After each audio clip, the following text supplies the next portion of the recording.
It's Friday, Feedback Friday, the feedbackiest day of the week.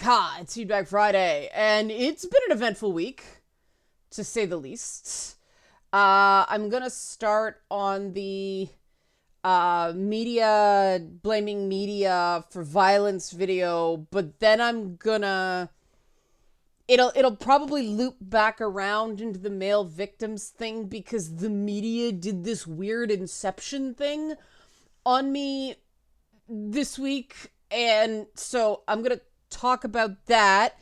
Yes, we are going to talk about the Johnny Depp Amber Heard verdict because the most common comment to me in, private conversations I've had one male victim of abuse said to me, talk about Amber Heard and don't hold back.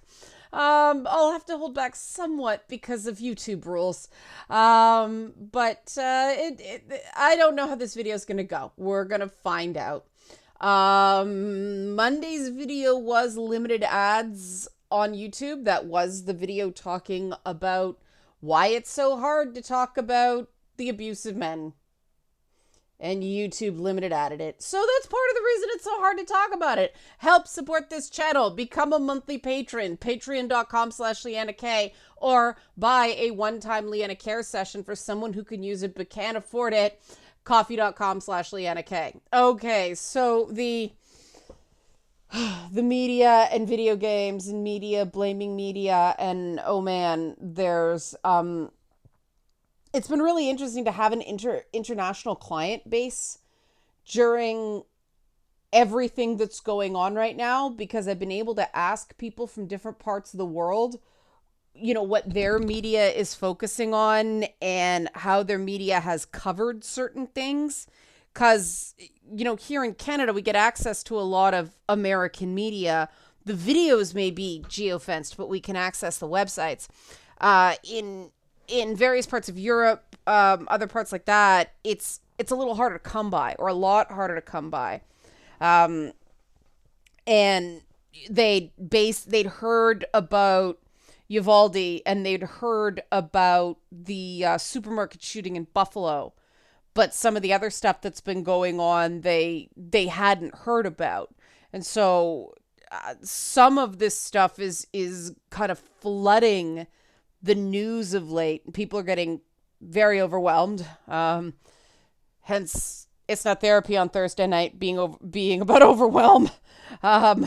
Yeah, but there were quite a few comments about the whole thing about choice in games, and yes, some people agreeing with me that they think that's part of the reason it gets demonized by other media, especially news media, who seems obsessed with narrative, right? One commenter put it,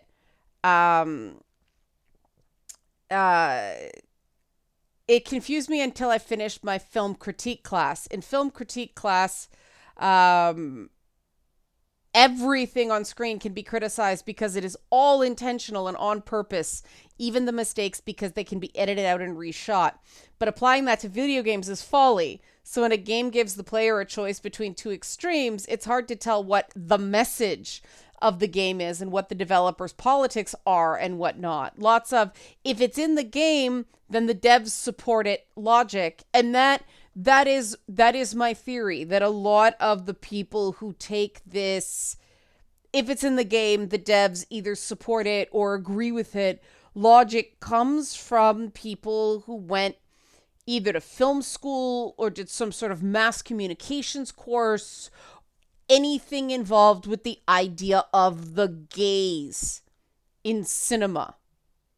And the gaze does not work in video games the same way. There are cutscenes that are linear in video games where you can argue, okay, those camera angles were deliberate, so on and so forth. But then, and yes, you can argue character designs, how women are depicted, how men are depicted. We can have these discussions, but it all falls apart at one point or another in a game because of the fact that games are not something that you look at. Games are things you play with. And especially in AAA games, there's gotta be something for everyone. You've got to bring people in, a wide variety of players, and there's got to be someone or something that different types of people can connect with. And it's strange because the exact same people who go, well, we need to talk about violence in media every time one of these things come up, are also some of the people wanting accessibility in video games, meaning nerf the difficulty so I can play. Well, if you want mass appeal in a video game, it's not just about pushing buttons. It's also about having different points of view and different value systems presented with nuance in a single game. So lots of different types of people feel represented in the game. You cannot argue, make it easier to be more accessible, but then go, but only my moral worldview can count. And the game I found very, very interesting that people found so controversial and some people just rejected the message completely was The Witcher 3 and the Bloody Baron storyline. That storyline was chilling. And the more you dove into it, the more horrible it got. It really was, it peeled back like an onion. And every person involved was disgusting somehow. And you, as Geralt, had to figure out what to do. And it was a really interesting moral choice because instead of it being right versus wrong or right versus right, it was a wrong versus wrong choice. And of course, an option was to just walk away and not make a choice either, which is good designing. But pretty much no matter what you picked, it ended up terribly. And I thought that was really challenging choice mechanics in a game. But also a real bit of world building. Going back to the Witcher books, it's an ugly world where people abuse each other on the regular, the powerful abuse the less powerful, the commoners abuse each other. It's all war and death and a bunch of other things YouTube doesn't let me talk about. But those sorts of choices were completely appropriate for that world. And at that moment, at that point, Geralt had sort of ascended in terms of his status and his connection to various powerful groups, that it was sort of, it was something he'd get involved in, and holy crap, it keeps getting worse. But a lot of people who considered themselves progressive really had a problem with that storyline. And this is when,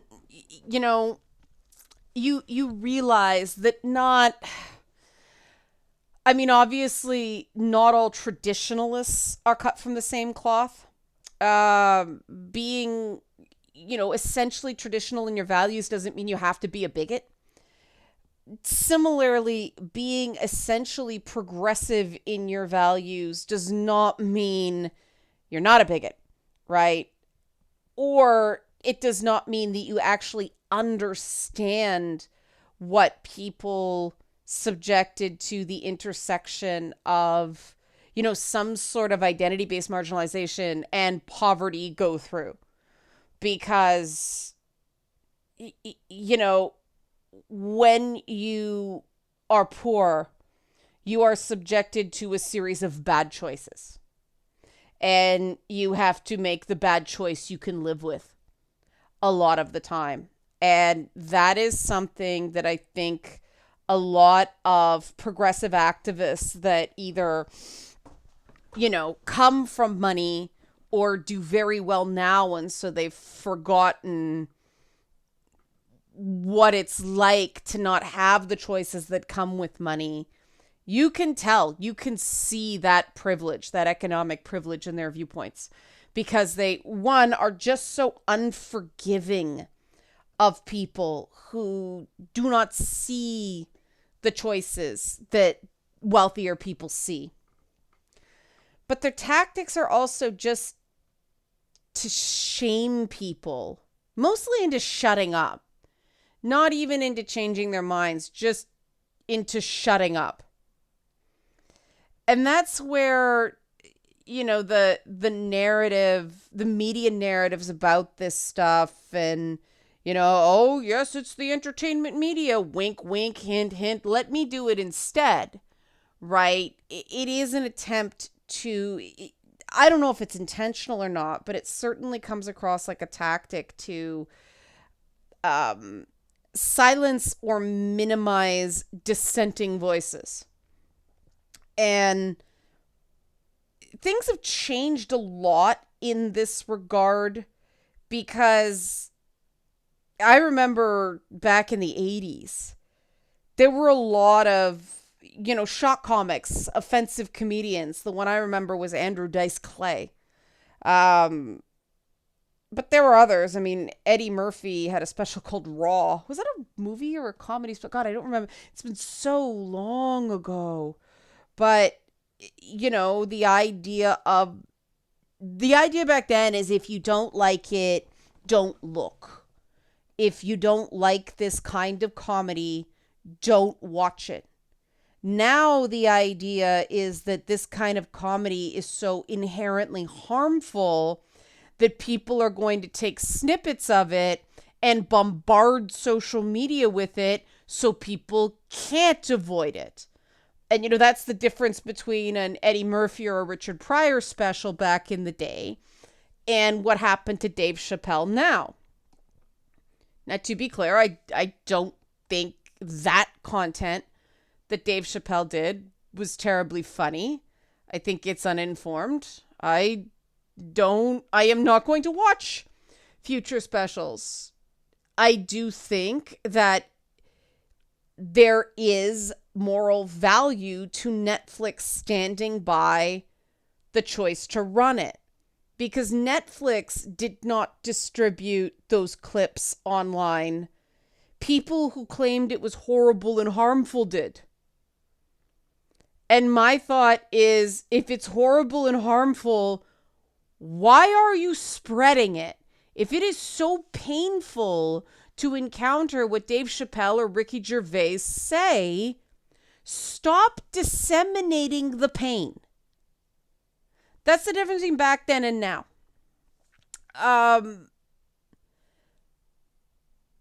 And to me, and I could be completely wrong here, but that this is so horrible, I'm going to share it is really, it's either empathy plus bitterness, or it is a complete lack of empathy to me. Because, you know, I'll go, oh God, this is really disturbing. I'm not going to ruin anybody else's day by seeing this. Or, you know, if I do share the content, I will warn it is disturbing so people can avoid it. And that's the thing that I was very concerned about with the whole, you know, the way some of these things, especially involving trans rights, which I support for people who don't know, are being handled, is that people are amplifying things they claim are horribly painful. And that is not fair to people who are just trying to get through their life and cope on a day-to-day basis and not see something horribly upsetting. And that's the kind of thing where I'm like, okay, there is a lack of empathy and humanity in this particular type of activist. And we do need to talk about that. Now, this brings me to another comment that's the other side, right? And I think this does add a piece to why activism is the way it is right now. As a trans person in Alabama, it's hard not being tribalistic since Republican lawmakers seem to be ramping up to just banning my identity in the best case scenario if they can do that, and people still vote for them. How can I feel safe? How can I be accepting when I'm being targeted? And I think the way that commenter put it up was beautiful. How can I be accepting when I'm being targeted?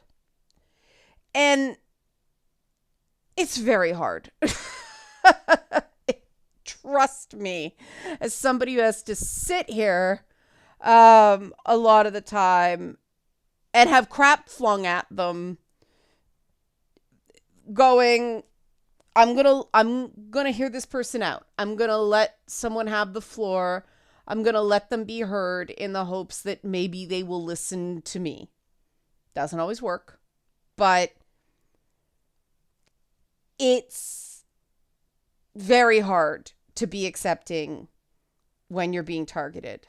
It is. The only thing you can really do is keep in mind that that person you're speaking to that may sound like the people targeting you may not really know that it's happening.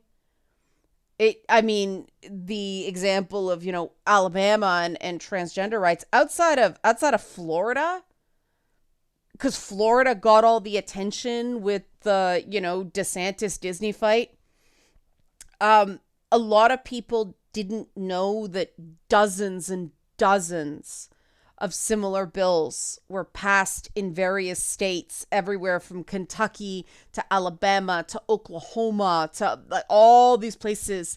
A lot of people don't know similar bills. Texas, right? Because the Florida fight sucked up all the oxygen. And it's really hard, especially when something is as loud for as long as this trans thing has been. I'm exhausted.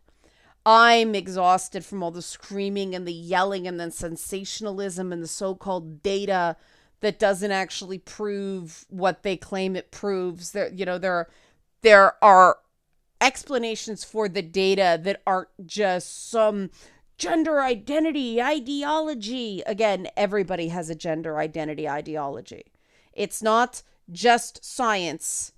Everybody has a worldview on what gender is, how many genders there are, and what it means, right?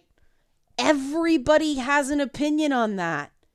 It may be mainstream opinion. It may not be mainstream opinion, but everyone has a belief system in that regard. That is ideology. That is how ideology works, right? The very fact that it's difficult is the very reason why anybody who can do it should do it, which is why I take it on the chin from all sides having these discussions, right? It would be much better for my bottom line if I just came on here and engaged in confirmation bias and said the easy things and rah back pats morale boosts instead of constantly and consistently challenging conventional ideology, right? And not doing that thing of, I'm going to give up calling myself this, or I'm not that anymore, or, all that stuff. I'm coming out here. I'm coming out. Sorry, this was getting heavy. I had to sing. I give you guys my honest opinions about things. Sometimes we agree, sometimes we don't agree. Sometimes y'all get real mad at me, right? People like unsubbing, dislike, all that stuff. And that's the thing. These are people who claim to want to be able to voice their own unpopular views. Yet they show no ability to handle it when someone else says something they don't like.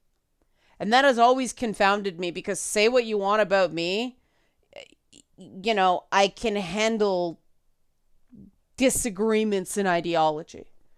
I don't go personal. I don't go nuts. I don't demonize people.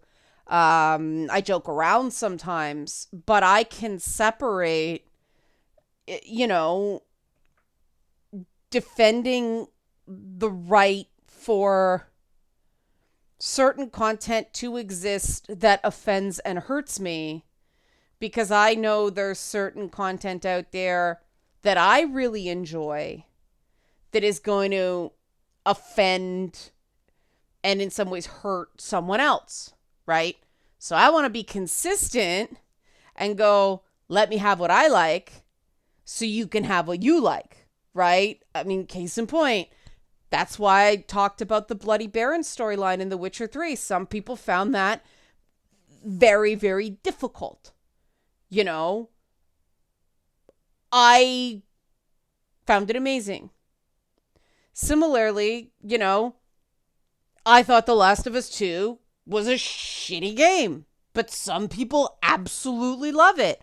Okay, I have no problem with the game existing. Just please chill trying to convert me to your Last of Us 2 religion, right? Similarly, I thought Ghost of Tsushima was an incredible game, right? Really, really phenomenal. And we made a lot of jokes about, the gay guys on my Twitch channel liking the Jin butt shots. Well, if naked man ass is woohoo celebration, right? Well, equality means other developers should be able to depict women in a similar way and not be tarred and feathered for that, right? To put it lightly. If we want to have the stuff we like, we have to be able to accept the existence of stuff we don't like. That's inclusion. That's diversity. That's something for everyone. Now, the problem is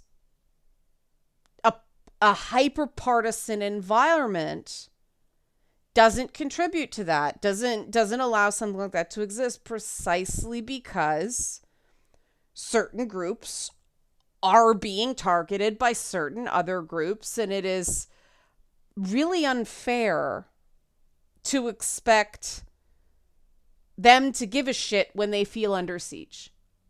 And trans people who are undergoing transition, it especially pisses me off that they're being made targets by various groups, simply because transition, hormone therapy it affects a lot of people's emotions for a while.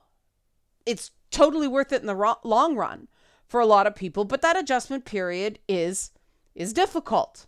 It's a part of transition that isn't really talked about. And, it's sort of a shunda for the goyim kind of thing. Wow, I did shunda for the goyim and then I did the Chinese face culture. Welcome to being a Greater Toronto Area resident, right? We pick up different cultural tics.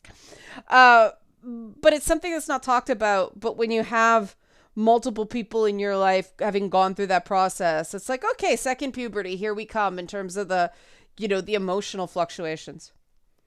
And someone's in the middle of that and all the rough stuff that comes with it.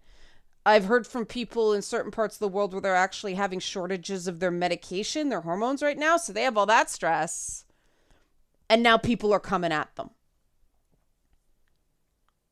That's just cruel. That's cruel. Anything that puts teenagers, again, in the middle of a culture war fight, a disingenuous culture war fight in a lot of ways, that's cruel. And I will die on that hill. Because we're really bad as a culture at really identifying not only actual cruelty, actual malice, but finding workable solutions and really identifying honesty and authenticity. And this brings me to The Verdict, right? And the weird media narrative surrounding that verdict. Because one of the things you may have noticed I have been doing since I went back, I looked back at my tweets from since 2019. I have been trying to try to fight against the narrative that, the Johnny Depp Amber Heard thing is bad for victims of abuse. It's bad for this, it's bad for that. That narrative is toxic because it's two specific people with a specific set of facts. And both of those people have certain privileges that a regular person does not have. Access to publicists, money, a jet-setting lifestyle, multiple homes, like both of them, right? Oh, if my biggest problem was I got paid $2 million for a movie for 10 minutes, right? An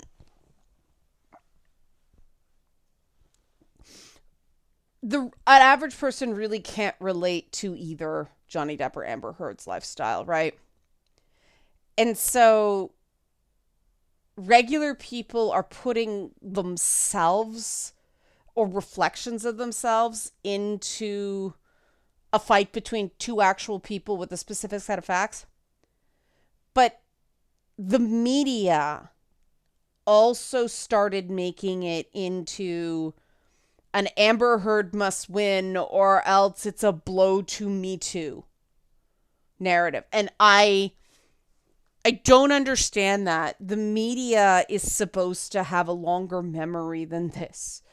Anthony Rapp, Terry Crews, right? I mean, Anthony Rapp accused Kevin Spacey very early in this thing. Anthony Rapp, for those of you who don't know, is like the engineer guy on Star Trek Discovery. Is it this week? Last week? Kevin Spacey was charged with 4 criminal counts of his sexual, I don't remember if it's abuse or harassment, but of the implication is it's men, when he was artistic director at the Old Vic Theater. Male victims are part of this whole thing. Male victims have always been a part of this whole thing. And I don't know when it became strictly a women's thing. I don't really care about exactly when that happened. I just know that we have to step back from that brink. Brief history lesson. Ever since first wave feminism and the Seneca Falls Convention and what was going on in Britain at the time, one of the demands of the first wave feminists, I believe this was the declaration that came out of the Seneca Falls Convention, but I could be wrong, that women were to be treated as equal to men in the judicial system. Specifically, they wanted women to be equally guilty of committing crimes as men. Because at the time, if a woman committed a crime with her husband, she was seen as less morally culpable than the man was. And first wave feminists at the time went, this isn't right. We're whole people. We don't want to be treated like overgrown children. We want, with all these other things that denote and connote complete personhood, we want equal responsibility, because equal responsibility and equal rights go together. For some odd reason, that's been lost. I don't know why. I put on Twitter this week, believe all women basically results in believe no women. Because going back to that thing about video games, Belief requires choice. No one was ever successfully coerced into believing something. Brainwashed, maybe. But forced to do something? No, people will go through the motions. People may say the right things. But do they really believe it? No. And when I talked on Wellness Wednesday about codependency, that's what happens when someone is forced to do something. They resent it. It's a very dumb strategy. I mean, believe survivors, great. And, let's face it, believe people who come forward. Brackets, until they give you reason not to. And that's what I think it really comes down to. Giving someone the benefit of the doubt. Benefit of doubt is probably a better standard, right? We know most people don't lie. We recognize some people do. And that should be a fairly simple thing to navigate, and yet it's not. I mean, I think back to 2014, 2015, when a bunch of people who are regular viewers of this channel now and quite like me now thought I was a horrible liar just because of the feminist thing, right? Or they saw some completely defamatory thing posted on the internet about me somewhere. They thought I was a complete piece of shit liar. They didn't give me the benefit of the doubt.